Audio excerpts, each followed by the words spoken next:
Hello everyone, welcome back to my channel ND education. UP TGT PGT 2026 की जो vacancy आने वाली है उसके पर्पज़ से मैंने अच्छे से डिटेल में बायोलॉजी का सिलेबस डिस्कस किया था अपने लास्ट वीडियो में।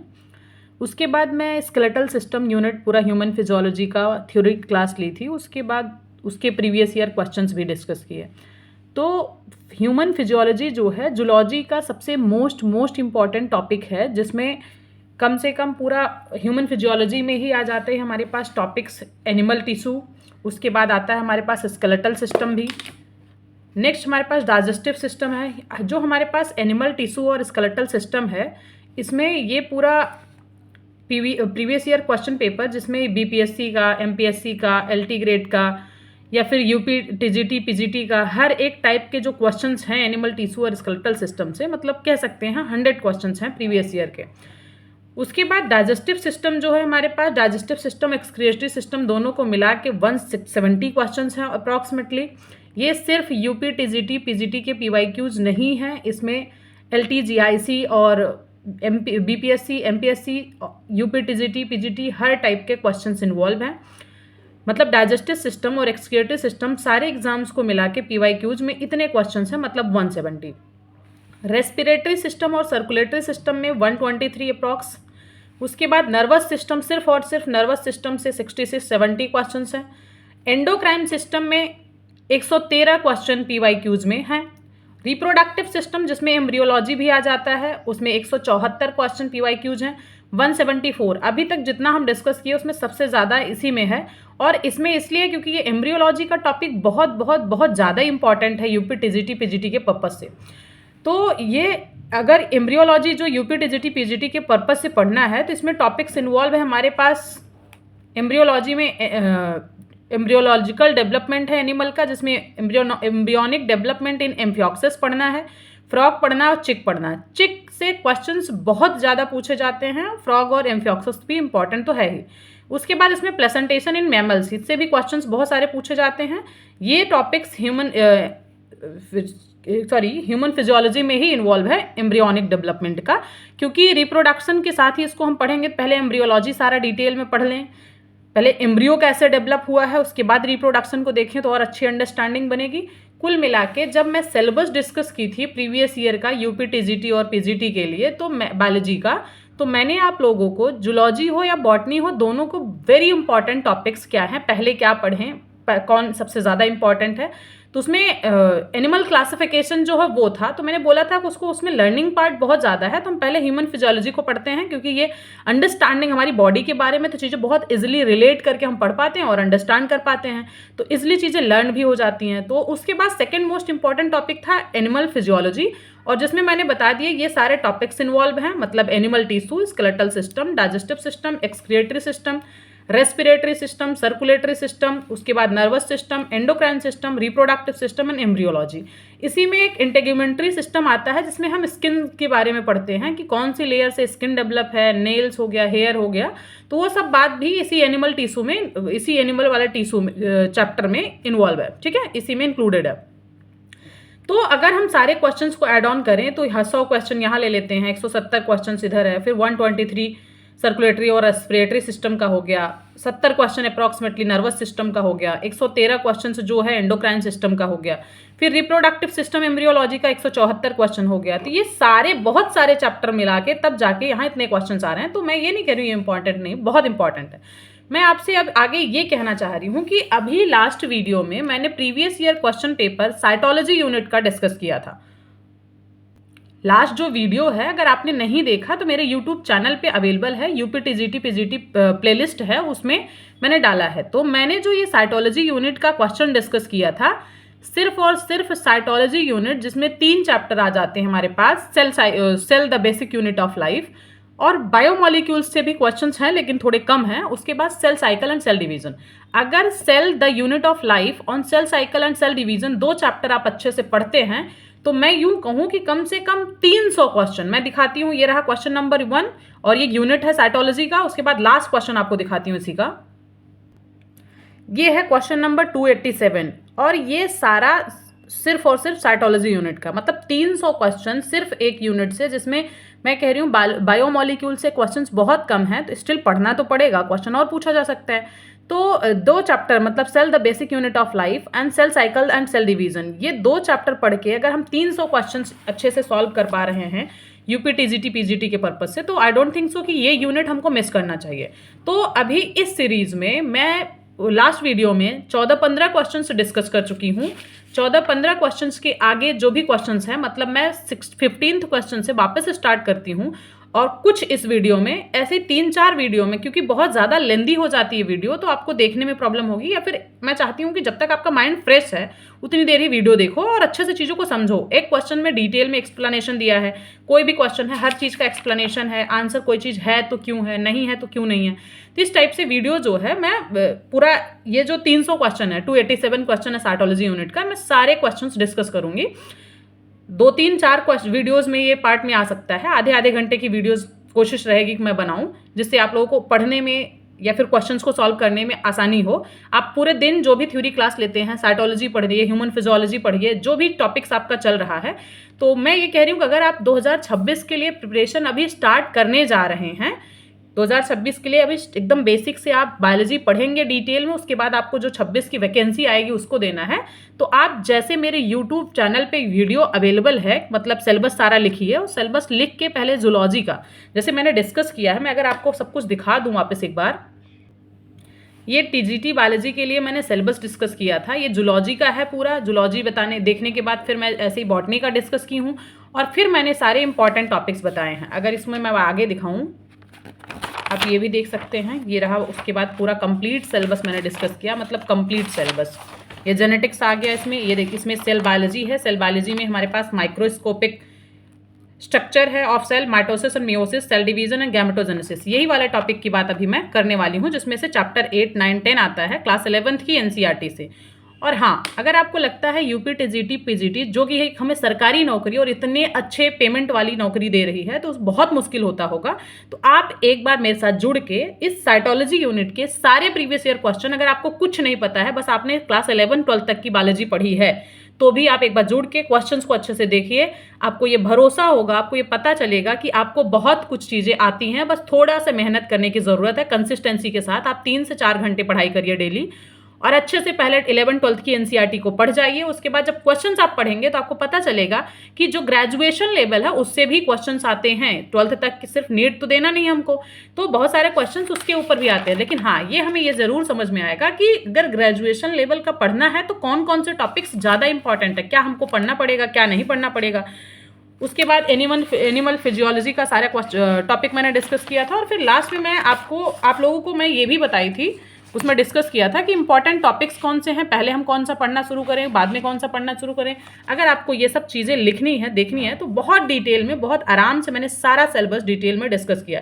तो आप वो वीडियो देख के सारा सिलेबस नोट डाउन कर लीजिए, और पहले कौन सा टॉपिक करना बेस्ट होगा, सेकंड कौन सा करें, लास्ट में कौन सा करें। सबसे ज़्यादा लर्निंग पार्ट है एनिमल क्लासिफिकेशन में, तो वो बहुत इंपॉर्टेंट भी है और लर्निंग पार्ट भी है, तो इसलिए मैंने बोला था उसको लास्ट में करें, और अच्छे से चीज़ें याद रहेंगी, बस एग्जाम दे आएंगे हम। तो ये रहा हमारे पास इंपॉर्टेंट टॉपिक्स। एनिमल डाइवर्सिटी हो गया, ये सबसे ज़्यादा important, very very important topic है। उसके बाद एनिमल फिजियोलॉजी है, जिसमें मैंने आप लोगों को सारे क्वेश्चंस दिखा दिए कि किस यूनिट से कितने क्वेश्चंस अभी तक पूछे गए हैं।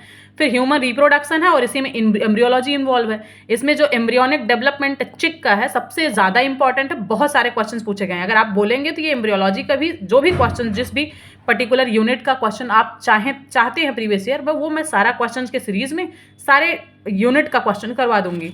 तो ह्यूमन हेल्थ एंड डिजीज, ये भी इंपॉर्टेंट टॉपिक है, इससे भी क्वेश्चंस पूछे। मतलब कुल मिला के ये, इसलिए मैं कह रही हूँ ये भी इंपॉर्टेंट है, ये भी, क्योंकि मैं ये सिर्फ और सिर्फ इंपॉर्टेंट टॉपिक्स ही लिखी हूँ यहाँ पे, ठीक है। तो ये सारे इंपॉर्टेंट टॉपिक्स हैं। ह्यूमन हेल्थ एंड डिजीज के बाद फिर इवोल्यूशन आ जाएगा, सेल एंड एनिमल टिश्यू आ जाएगा, इकोनॉमिक जूलॉजी आ जाएगा। इसी तरीके से मैं सारा कुछ जूलॉजी का भी डिस्कस कर रही हूँ। एक बार आप मेरे चैनल पे यूपी टीजीटी पीजीटी प्लेलिस्ट है, उसको ओपन करिए, आप अब देखिए। अगर आपकी काम की चीज़ नहीं लगती है तो अब बेशक आप कहीं और विजिट कर सकते हैं, ऑब्वियसली देख सकते हैं, लेकिन एक बार रुक के पेशेंस के साथ देखिए, चीज़ों को समझिए। आई होप आपको ज़रूर ज़रूर ज़रूर अच्छा लगेगा। चलिए हम स्टार्ट करते हैं अब। और हाँ, अगर मैं आपको ये बताऊं कि जैसे मैं अगर एक क्वेश्चन डिस्कस कर रही हूँ इसमें, तो मैं हर एक क्वेश्चन को थोड़ा डिटेल में बताऊंगी।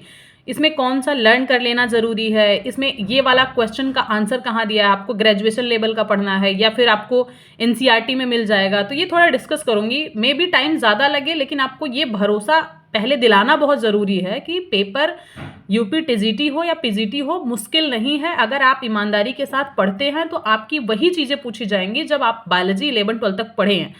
अगर आपने बीएससी किया है तो ऑब्वियसली उसमें भी पेपर दिया है, आपने चीज़ें पढ़ी है, तो आपको आता सब है, सारे कंटेंट। जैसे अगर किसी चीज़ की हम प्रिपरेशन कर रहे हैं, हमको बहुत इजीली चीज़ें अवेलेबल हो रही हैं, समझ में आ रही हैं कि बहुत आउट ऑफ हमारे बस की बाहर नहीं है, मतलब कह सकते हैं, तो चीज़ें पढ़ने में मज़ा आता है। और कोई चीज़ पढ़ने में मज़ा आने लगता है तो अपने आप इंटरेस्ट बिल्डअप होता है, उसके बाद सिलेक्शन तो हो ही जाएगा। सिलेक्शन मजबूरी में नहीं हो, मतलब वो इंजॉय करेंगे आप तो ज़्यादा से ज़्यादा पढ़ाई कर पाएंगे। तो अगर मैं क्वेश्चन 14 तक लास्ट वीडियो में मैं डिस्कस कर चुकी हूँ, एक बार आप देख लीजिएगा। तो हमारे पास यहाँ पे क्वेश्चन नंबर 15 है, जिसमें कहा गया है वी शेप्ड क्रोमोजोम्स जो होते हैं इसमें से कौन है। जैसे एनसीईआरटी में जब हम पढ़ते हैं तो उसमें हमने पढ़ा है मेटासेंट्रिक, एक्रोसेंट्रिक, सब मेटासेंट्रिक, और ये सब क्या होते हैं, टीलोसेंट्रिक भी है। तो सारा एनसीईआरटी में क्लास 11th की एनसीईआरटी 10th चैप्टर में दे रखा है, वो आप डिटेल में एक बार एनसीईआरटी पढ़ लीजिएगा। तो उसमें जो है ये डिस्कस नहीं किया गया है कि इन सब जो क्रोमोजोम्स के ये जो टाइप्स हैं इनके शेप क्या हैं। तो ये हमारे पास ग्रेजुएशन लेवल का टॉपिक हो गया, इसलिए मैंने यहाँ पे सिंपली मार्क कर दिया है कि इसको हमें लर्न करना पड़ेगा। क्या लर्न करेंगे, बस एक चीज़ देख लो ध्यान से कि टीलोसेंट्रिक जो है वो आई शेप का होता है, एक्रोसेंट्रिक जे शेप का होता है, सब मेटासेंट्रिक एल शेप का होता है, और मेटासेंट्रिक वी शेप का होता है। अगर 1 से 2 या 3, 4, 5 बार पढ़ के हम ये बात समझ जा रहे हैं कि टीलोसेंट्रिक आई, एक्रोसेंट्रिक जे और सब मेटासेंट्रिक एल और मेटासेंट्रिक वी शेप का होता है, तो जिस तरीके से क्वेश्चन यहाँ पूछा गया है कि वी शेप्ड का क्रोमोजोम कौन सा है, इसका आंसर हो गया मेटासेंट्रिक। इसी तरीके से चाहे जिस तरीके से क्वेश्चन बना के दे दे, हमको पता, अगर ये इतनी सी बात हमको याद हो गई तो आप खुद सोचिए कितने टाइप के हम क्वेश्चन सॉल्व कर सकते हैं। एक बार फॉर एग्जांपल हम एक बार और देखते हैं क्वेश्चंस को। अब इसी पर्टिकुलर इस एक्सप्लेनेशन को आप ध्यान रखिएगा। यहाँ लिखा है the chromosomes appear V shaped during anaphasic movement are known an. Anaphasic movement के टाइम पे ऐसा कौन सा क्रोमोजोम है जो वी शेप का दिखाई देता है। तो अभी जस्ट मैंने ऊपर डिस्कस किया है कि वी शेप का मेटासेंट्रिक होता है, तो इसका भी आंसर सी हो जाएगा, मेटासेंट्रिक। ऊपर वाला जो क्वेश्चन है ये टीजीटी 2013 में पूछा गया था, और नीचे वाला जो क्वेश्चन है वो बीपीएससी में पूछा गया है। तो ये बीपीएससी में ना आके वापस टीजीटी में भी पूछा जा सकता है, या फिर अगर आप बायोलॉजी की अच्छे से प्रिपरेशन करते हैं, यूपी टीजीटी में नहीं तो बीपीएससी में हो जाएगा, एलटी ग्रेड में हो जाएगा, जीआईसी में हो जाएगा। हमको अल्टीमेटली एक नौकरी चाहिए।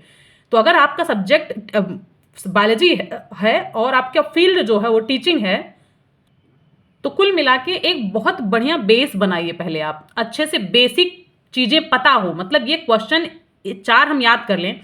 अब वी शेप पूछा है, next video in the sense next question में हो सकता है एल शेप्ड पूछ ले, जे शेप्ड पूछ ले, आई शेप्ड पूछ ले। तो मतलब ये चारों क्रोमोजोम्स के शेप याद करके हम कम से कम डिफरेंट टाइप के क्वेश्चंस को सॉल्व कर पा रहे हैं। तो इसी तरीके से एक क्वेश्चन के बेसिस पे हम कई सारी चीज़ें सीखेंगे। ऐसे क्वेश्चन पूछेगा तो फिर वापस ऐसे बनाते, तो जो भी एक्सप्लेनेशन है उस पर ध्यान दीजिए और उसको चीज़ों को सीखिए।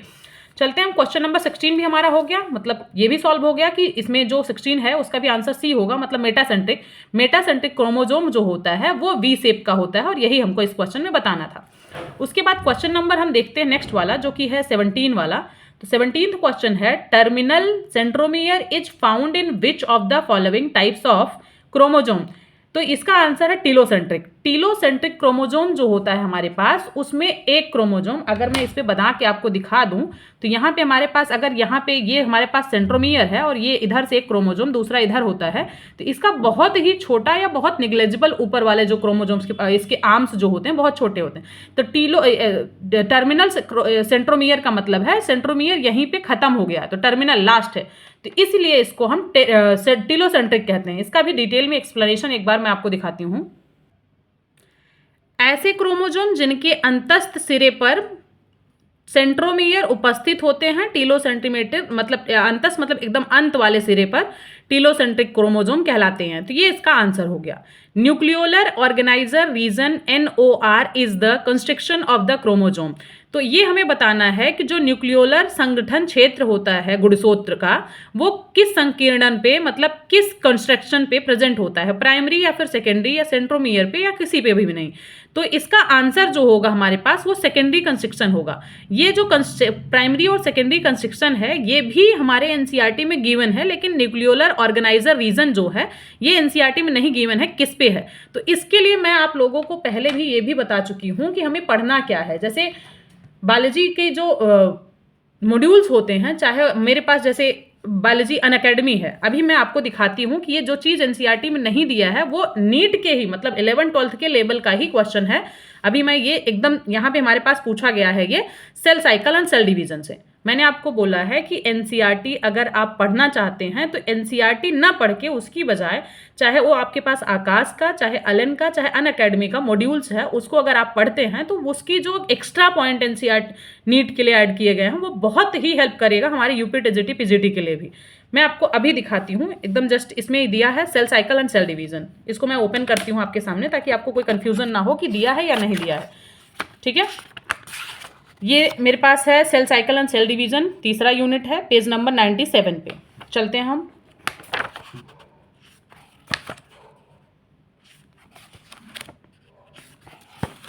ठीक है, 97 जस्ट आ गया।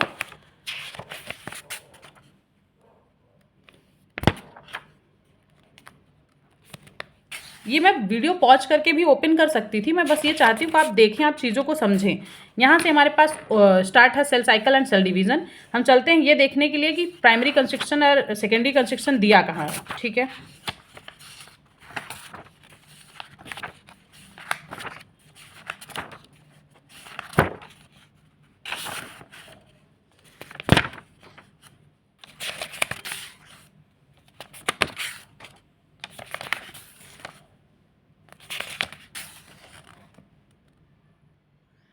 एक्चुअली ये क्रोमोजोम वाला जो टॉपिक है ये cell the unit of life में है, cell cycles and cell division में नहीं है। तो ये वाला जो टॉपिक है एनसीईआरटी में चैप्टर नंबर 8 में दिया है, तो ये चैप्टर नंबर 8 में ही गिवन है।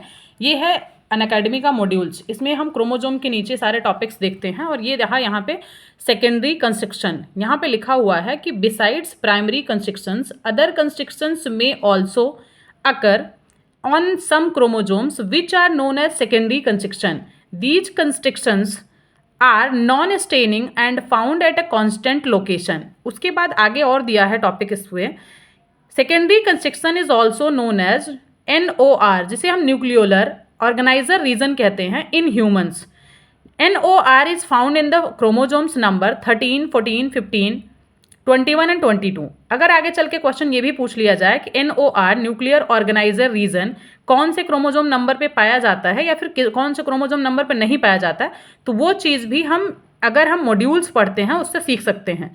तो ये मैंने यहाँ पे मार्क भी कर रखा है कि पीजीटी 2011 में पूछा गया है। अगर कोई टीजीटी की तैयारी कर रहा है उसको लगता है कि पीजीटी के क्वेश्चंस नहीं पूछे जाएंगे, तो अब एग्जाम का लेवल जो है बहुत हाई हो चुका है। मैं आपको ऐसे भी बहुत सारे क्वेश्चंस दिखा दूंगी जो पीजीटी का 2003 में आया था तो 2011 में टीजीटी में पूछ लिया गया है। ऐसे बहुत सारे क्वेश्चंस होंगे, अगर मुझे ध्यान आया क्वेश्चन करवाते हुए तो मैं ज़रूर आपको ये दिखाऊंगी। तो ऐसे जो क्वेश्चन ये मैं दिखा रही हूँ कि जो न्यूक्लियर ऑर्गेनाइजर रीजन होता है सेकेंडरी कंस्ट्रक्शन पे प्रेजेंट होता है, इस तरीके से मैं मॉड्यूल्स में आपको वो बहुत सारे क्वेश्चंस के आंसर दिखा सकती हूँ जो एनसीईआरटी में नहीं गिवन है। इसलिए जब मैंने सिलेबस डिस्कस किया था तो आपको ये भी बोला था कि अगर आप एनसीईआरटी पढ़ना चाहते हैं, क्योंकि पढ़ना ही पड़ेगा अगर आप प्रिपरेशन कर रहे हैं, आपकी नौकरी चाहिए आपको, तो आप मॉड्यूल्स को रेफर करिए। अलग अलग यूनिट, जैसे साइटोलॉजी यूनिट, उसमें 3 चीज़ें हैं, मतलब 3 चैप्टर्स आ रहे हैं। तो देखिए एक यूनिट में इसमें कनेक्ट करके अच्छे से तीनों टॉपिक्स को दे दिया है, मतलब cell the unit of life, biomolecules और cell cycle and cell division, जिसमें से इसमें और इसमें से क्वेश्चंस बहुत ज़्यादा हैं, इसमें से कम है। अभी कम है तो बाद में आगे और क्वेश्चंस पूछे जा सकते हैं। पढ़ना अल्टीमेटली हमको तीनों है, इसीलिए मैं कह रही हूँ कि अगर आप चाहें तो मॉड्यूल्स ज़्यादा अच्छा होगा आपको पढ़ने के लिए। तो इसका क्वेश्चन का आंसर 18 का बी क्यों है, बहुत डिटेल में शायद आपको समझ में आ गया। और अगर हिंदी में किसी को पढ़ना है तो अच्छे से मैं इसके एक्सप्लेनेशन जो दिए गए हैं पढ़ देती हूँ। लिखा, एक ही कोशिका के विभिन्न जोड़ियों के गुणसूत्रों में सेंट्रोमियर की स्थिति समान नहीं होती है।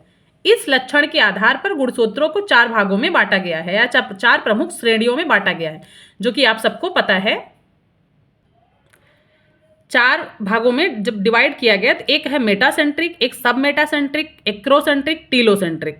तो जो मेटासेंट्रिक है इसमें सेंट्रोमियर गुणसूत्र के लगभग मध्य में होता है, मतलब सेंट्रोमियर जो भी ऊपर क्रोमोजोम्स लगे होंगे उसके बिल्कुल मिड में होगा मेटासेंट्रिक। सब मेटासेंट्रिक में सेंट्रोमियर गुणसूत्र के किसी एक छोर और मध्य के बीच होता है। मतलब एक साइड का जो क्रोमोजोम होगा वो थोड़ा सा, मतलब इसके कंपैरिजन में थोड़ा छोटा सा हो जाएगा और बाकी दूसरा वाला इक्वल रहेगा, इसीलिए लिखा किसी एक छोर पर। एक्रोसेंट्रिक जो होता है इनमें सेंट्रोमियर गुणसूत्र के किसी छोर के निकट होते हैं। मतलब ऊपर वाला आर्म या फिर नीचे वाला आर्म एक काफी छोटा हो जाता है, मतलब बहुत ज्यादा नहीं, इसके कंपैरिजन में छोटा। फिर टीलोसेंट्रिक आता है, तो इनमें सेंट्रोमियर गुणसूत्र के एक छोर पर होता है। जो क्रोमोजोम होगा हमारा गुणसूत्र, मतलब क्रोमोजोम के एक छोर पे सेंट्रोमियर होगा, मतलब एकदम एंड पे, क्योंकि इसका जो अपर आर्म होता है वो एकदम खत्म हो चुका हो, टर्मिनेट हो चुका होता है, इसीलिए इसको हम टर्मिनल क्रोमोजोम भी कहते हैं। अभी जस्ट पीछे मैंने क्वेश्चन डिस्कस किया है। तो इस तरीके से एक्सप्लेनेशन से हमें एक चीज नहीं पता चलती है, हजारों क्वेश्चन हम इससे बना सकते हैं, सीख सकते हैं।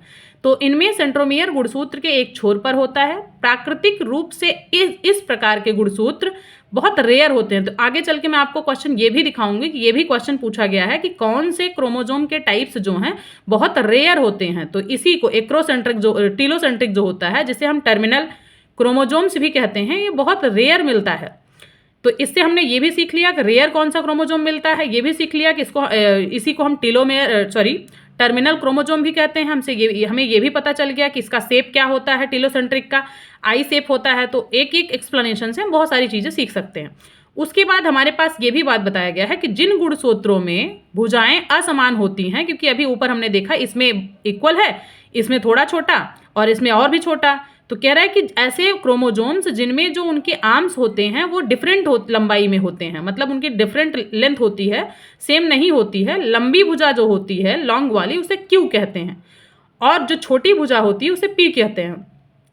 किसी जोड़ी के गुणसूत्रों में दोनों युगल क्रोमेटिड्स के एक छोर के निकट एक द्वितीयक संकीर्णन होता है, जिसे हम सेकेंडरी कॉन्स्ट्रिक्शन भी कहते हैं। इस कॉन्स्ट्रिक्शन या फिर संकीर्णन से जुड़े शीर्ष भाग को सैटेलाइट कहते हैं। एकदम टॉप मोस्ट जो इसका शीर्ष भाग ऊपर वाला होगा उसे सैटेलाइट कहते हैं। और सैटेलाइट भी एनसीईआरटी में अच्छे से एक्सप्लेन किया गया है, बहुत डिटेल में तो नहीं, 2-3 लाइन दिया गया बस। तो सैटेलाइट कहते हैं। द्वितीयक संकीर्णन में प्रायः वे जीन्स होते हैं जो राइबोसोमी आरएनए का, तो यहाँ पे ये जो लिखा गया है कि जो जीन्स होते हैं तो वो राइबोसोम जो होते हैं, आरएनए जो होते हैं, उनको लिप्त धरण करके हैं केंद्रिका के निर्माण में सहायता करते हैं। कुल मिला के ये समझो डुप्लीकेशन करके सेल फॉर्मेशन में हेल्प करते हैं। इसलिए इस संकीर्णन या फिर इस कॉन्स्ट्रिक्शन को न्यूक्लियोलर ऑर्गेनाइजर रीजन कहते हैं, NOR कहा जाता है। तो इसको हम डिटेल में करने से हम बहुत कुछ, इसी सिर्फ एक एक्सप्लेनेशन हमने कितना कुछ सीखा कि क्रोमोजोम्स के 4 टाइप होते हैं, मेटासेंट्रिक, सब मेटासेंट्रिक, एक्रोसेंट्रिक, टीलोसेंट्रिक। इसमें कैसे हम आइडेंटिफाई करें, इसको कैसे आइडेंटिफाई करें, एक्रोसेंट्रिक को कैसे आइडेंटिफाई करें, टीलोसेंट्रिक को कैसे आइडेंटिफाई करें, कौन सा क्रोमोजोम रेयर है, इसका शेप क्या है, इन सब के शेप भी मैं पीछे डिस्कस कर चुकी हूँ। तो कुल मिला के एक क्वेश्चन, एक वीडियो में मैं 5 क्वेश्चन करूँ या 10 क्वेश्चन करूँ, तो उसको बहुत डिटेल से आपको समझ में आए, वो बहुत ज़्यादा ज़रूरी है। एक दिन में मैं 1 घंटे में आपको पूरे 387 क्वेश्चन से सारा करवा दूं और सिर्फ क्वेश्चन रीड करके आंसर बताती जाऊं, आई थिंक सो कि आप भी बोर हो जाएंगे और छोड़ चले जाएंगे। इस तरीके से अगर आप कोई चीज़ इसमें देख रहे हैं तो आपको 100% बता रही हूँ, बहुत कुछ सीखने को मिलेगा। तो हम क्वेश्चन नंबर 19 करते हैं। When the position of centromere in a chromosome is in the middle part, the chromosome is termed as, जब एक गुणसूत्र में सेंट्रोमियर की स्थिति उसके मध्य भाग में होती है, ऐसा गुणसूत्र कहलाता है। ऐसे गुणसूत्र को हम क्या कहते हैं, उसको हम मेटासेंट्रिक कहते हैं। अभी जस्ट ऊपर जब मैं आपको एक्सप्लेनेशन दिखा रही थी तो मैंने कहा कि जो मेटासेंट्रिक होता है उसमें सेंट्रोमियर जो होता है क्रोमोजोम के लगभग मध्य में होता है, इसके अलावा किसी में नहीं होता। तो अब आप एक एक्सप्लेनेशन से और भी बहुत सारे क्वेश्चंस करने के लिए नॉलेज आपको मिलेगा। तो ये है आरपीएससी स्कूल लेक्चरर 2013 का क्वेश्चन। तो इसका आंसर हो जाएगा मेटासेंट्रिक। ठीक है, क्वेश्चन नंबर हमारे पास 20 है, जिसमें पूछा गया है कि which type of chromosome are rare, किस टाइप के क्रोमोजोम्स जो होते हैं रेयर होते हैं। तो अभी ऊपर मैंने दिखाया कि टीलोसेंट्रिक जो क्रोमोजोम है ये रेयर होता है। और मैं आपको बता दूं ये पीजीटी 2011 का क्वेश्चन है, ये नीचे स्पेस नहीं था इसलिए दिया नहीं गया, मैं आपको ऊपर दिखा रही हूँ। तो आपको इसी ऊपर के एक्सप्लेनेशन से ये भी क्वेश्चन का आंसर मिल चुका है। ये पीजीटी 2011 का क्वेश्चन है, यहाँ पे दिया हुआ है, और जो कि मैं ऑलरेडी इस एक्सप्लेनेशन में आपसे डिस्कस कर चुकी हूँ।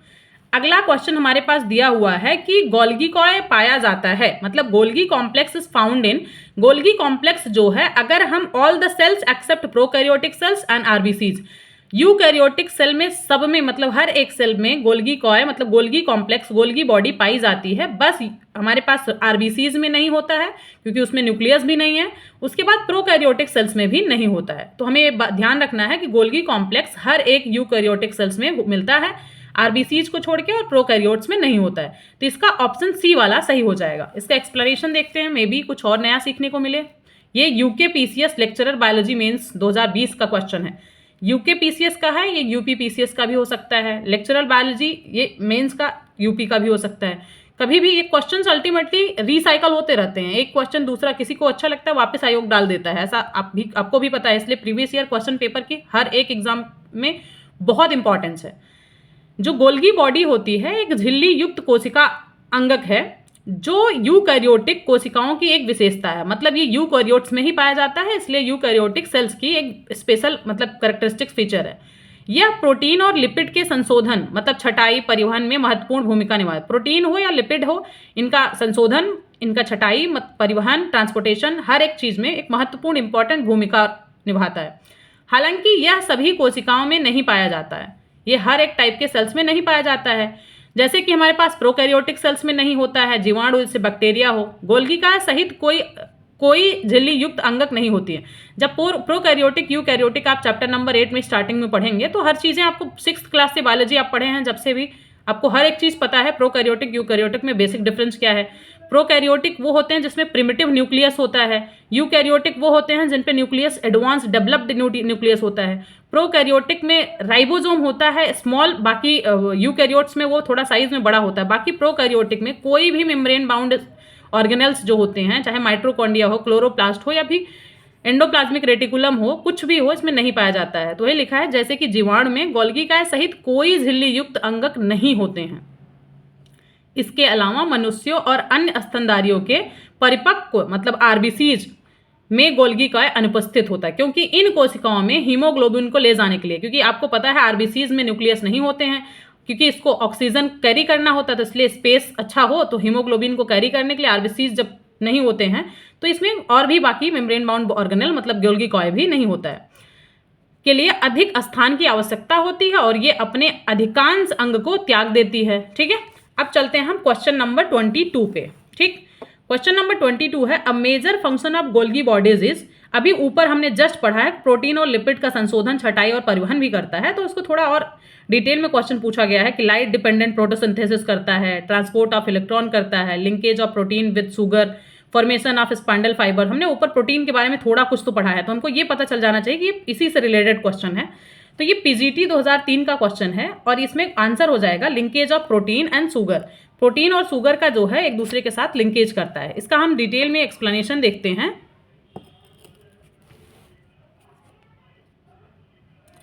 यहाँ पे दिया है कि गोल्गिकाय केवल कुछ को छोड़कर अन्य सभी प्रकार की यूकैरियोटिक कोशिका में पाया जाता है। अभी मैंने ऊपर डिस्कस कर लिया कि सिर्फ आरबीसी में नहीं पाया जाता है।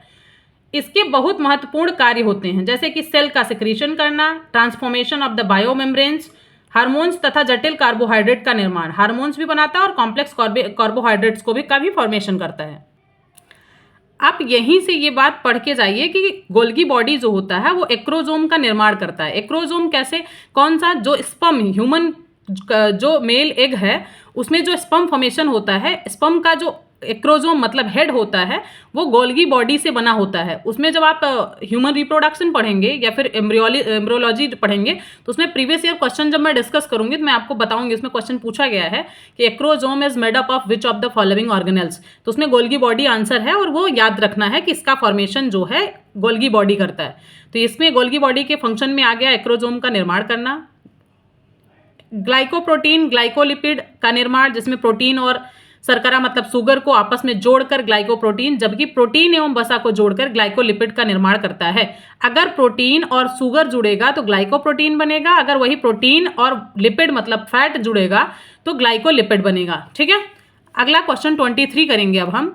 गोल्गिकाय निर्माण से संबंधित है। गोल्गिकाय किस चीज के निर्माण से संबंधित है? Golgi complex is involved in cell secretory process मतलब ये हो गया कोशिकीय स्रावण जो है सेल सिक्रीशन करता है। अभी जस्ट पीछे मैंने डिस्कस किया है, ऊपर एक्सप्लेनेशन में दिया गया, मैं आपको दिखा देती हूँ।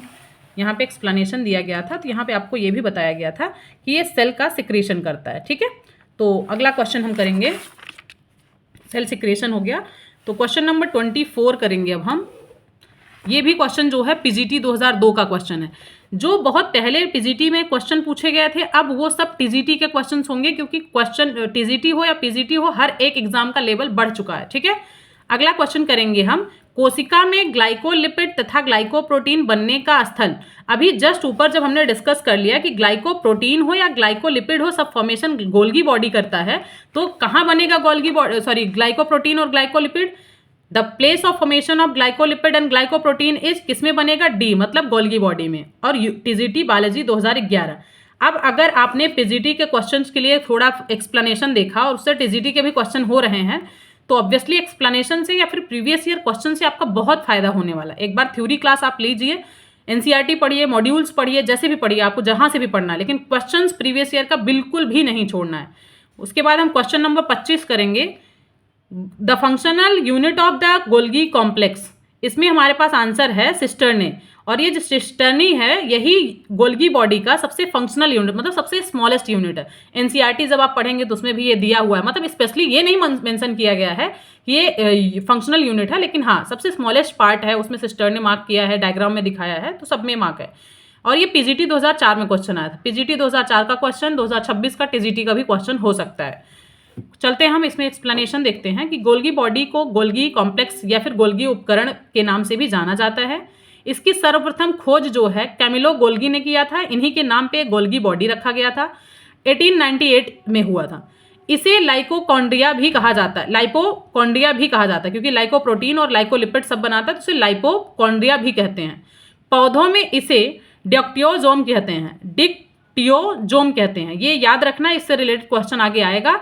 तो अगर ये गोल्गी बॉडी जो है प्लांट्स में प्रेजेंट होता है तो उसे डिक्टियोजोम कहते हैं। कह रहा है कि ये जीवाणुओं एवं नीली हरी शैवाल में नहीं पाए जाते हैं, मतलब जो नीली हरी शैवाल होगी, एल्गी होगी, और यह बैक्टीरिया होगा, उसमें नहीं होता। हम पीछे डिस्कस कर चुके हैं कि गोल्गी किसमें नहीं प्रेजेंट होता है। यह विभिन्न आकार की बनी चपटी तथा कुछ मुड़ी हुई थैलियां अर्थात सिस्टर्ने का एक समूह होता है। सिस्टर्ने गोल्गी कॉम्प्लेक्स की क्रियात्मक मतलब फंक्शनल यूनिट है। ठीक है, अगला क्वेश्चन करते हैं, निम्नलिखित संरचनाओं में से कौन एक गोल्गी अपैरेटस में क्रियागत इकाई है? सेम क्वेश्चन वापस रिपीट हुआ है, ये पीजीटी का क्वेश्चन था, इसको मैं दिखा रही हूँ किस एग्जाम में क्वेश्चन पूछा गया है। ये टीजीटी बायोलॉजी 2004 का क्वेश्चन है। जो क्वेश्चन 2004 में पीजीटी में पूछा गया था, क्वेश्चन का लैंग्वेज डिफरेंट था, मतलब functional unit of Golgi complex, वही सेम क्वेश्चन टीजीटी 2004 में भी पूछा गया है कि which of the following structural and functional unit of the Golgi complex. तो आपको लगता है पीजीटी के क्वेश्चन टीजीटी में नहीं पूछे जाते हैं, तो आप देख लीजिए, लैंग्वेज चेंज है, क्योंकि सिलेबस तो सेम है ना हर चीज का, तो क्वेश्चन तो कोई भी बन सकता है। तो इसका भी आंसर क्या हो जाएगा? Cisternae, option A. इसका डिटेल में आंसर मैंने डिस्कस कर लिया। उसके बाद क्वेश्चन नंबर 7 है, इनमें से कौन सा कोशिकांग मतलब डिक्टियोजोम नाम से भी जाना जाता है? अभी मैंने पीछे डिस्कस किया है कि गोल्गी बॉडी को प्लांट में डिक्टियोजोम के नाम से जाना जाता है। तो ये है हमारे पास टीजीटी बायोलॉजी 2013 का question, Golgi body in the plants is known as dictyosome. ठीक है, तो एक एक्सप्लेनेशन से हमको बहुत कुछ सीखने को मिलेगा। टीजीटी 2013 में क्वेश्चन पूछा गया था, जस्ट 10-12 साल पहले जो टीजीटी हुआ है। क्वेश्चन नंबर हम 28 करेंगे, अधिकांश जंतुओं और पौधों में पाए जाने वाले गोल्गी कॉम्प्लेक्स के ढेर में सिस्टर्नी की संख्या होती है। ये हमारे पास एनसीईआरटी में नहीं दिया है, ये ग्रेजुएशन लेवल का है। डिटेल में जब गोल्गी बॉडी को हम पढ़ेंगे टीजीटी पीजीटी के पर्पज से ग्रेजुएशन के टॉपिक, तो उसमें इसमें बताया जाएगा। इसका आंसर है सी। सी का मतलब हो गया 3 से 8 सिस्टर्ने हर एक गोल्गी बॉडी में पाया जाता है। इसको लर्न करना पड़ेगा, इसलिए मैंने यहाँ पे मेंशन कर दिया है कि लर्निंग पार्ट है। ठीक है, तो ये कितने नंबर में होता है? तो ये ऑब्वियसली लर्निंग पार्ट ही है। यहाँ पे दिया है कि गोल्गी बॉडीज की खोज जो है कैमिलो गोल्गी ने 1898 में 1898 में किया था। सबसे पहले पशुओं की कोशिकाओं के अध्ययन के आधार पर किया। गोल्गी कॉय में विभिन्न आकार की बनी चपटी तथा मुड़ी हुई थैलियां होती हैं, जिन्हें हम सिस्टर्ने या फिर गोल्गी सैक कहते हैं। इनका एक ग्रुप होता है जिसमें 3 से 8 जो है सिस्टर्ने होता है। कह रहा जो कहीं कहीं एंडोप्लाज्मिक रेटिकुलम से जुड़ी होती हैं, मतलब एंडोप्लाज्मिक रेटिकुलम भी एक मेम्ब्रेन बाउंड ऑर्गेनल है सेल्स के अंदर, गोल्गी बॉडी इसके साथ कहीं कहीं जुड़ी होती है। इनकी संख्या 3 से 8 होती है एक गोल्गी कॉम्प्लेक्स में, एक गोल्गी बॉडी में, ठीक है। तो इसको एज इट इज लर्न कर लीजिए। उसके बाद आगे के जो क्वेश्चंस हैं मैं नेक्स्ट वीडियो में डिस्कस करूंगी। हालांकि ये वीडियो आधे घंटे की हो चुकी है, इससे ज़्यादा बहुत ज़्यादा लेंदी करने से थोड़ा सा बोरिंग लगने लगता है। तो अगर किसी को बहुत ज़्यादा पढ़ने का मन हो तो नेक्स्ट वीडियो मैं फिर से डालूंगी, साथ के साथ एक ही बार में आप ये भी वीडियो देखिए, अगली भी देखिए और अगली भी देखिए, जैसे आप पढ़ सकते हैं। थैंक यू सो मच, मिलते हैं नेक्स्ट वीडियो में। प्लीज़ आप 2026 में आने वाली जो वैकेंसी है उसके लिए पढ़ाई अभी से शुरू करिए, अगर सच में नौकरी चाहिए। वैकेंसी फॉर्म आने के बाद, फॉर्म भरने के बाद जो प्रिपरेशन होती है बहुत कम टाइम होता है उसके लिए। तो आप डेली 2 घंटे पढ़िए, 3 घंटे पढ़िए, सारा यूनिट अच्छे से सिलेबस लिख लीजिए। सिलेबस लिख के आप अपने किसी दीवार पर चिपका दीजिए। जैसे आपने ह्यूमन फिजियोलॉजी लिखा तो सारा सिलेबस लिखिए, लिख के चिपकाइए। एक यूनिट को डिटेल में उसके वो करिए। पहले एक यूनिट के थ्योरी क्लास लीजिए, फिर उसके प्रीवियस ईयर क्वेश्चन पेपर देखिए। इस तरीके से आप पूरे सिलेबस को खत्म कर सकते हैं आराम से। और वैकेंसी आते ही आप फॉर्म भर के सारी चीज़ों को रिवाइज करके पेपर दे के नौकरी भी ले सकते हैं। मिलते हैं नेक्स्ट वीडियो में। Thank you so much, bye bye.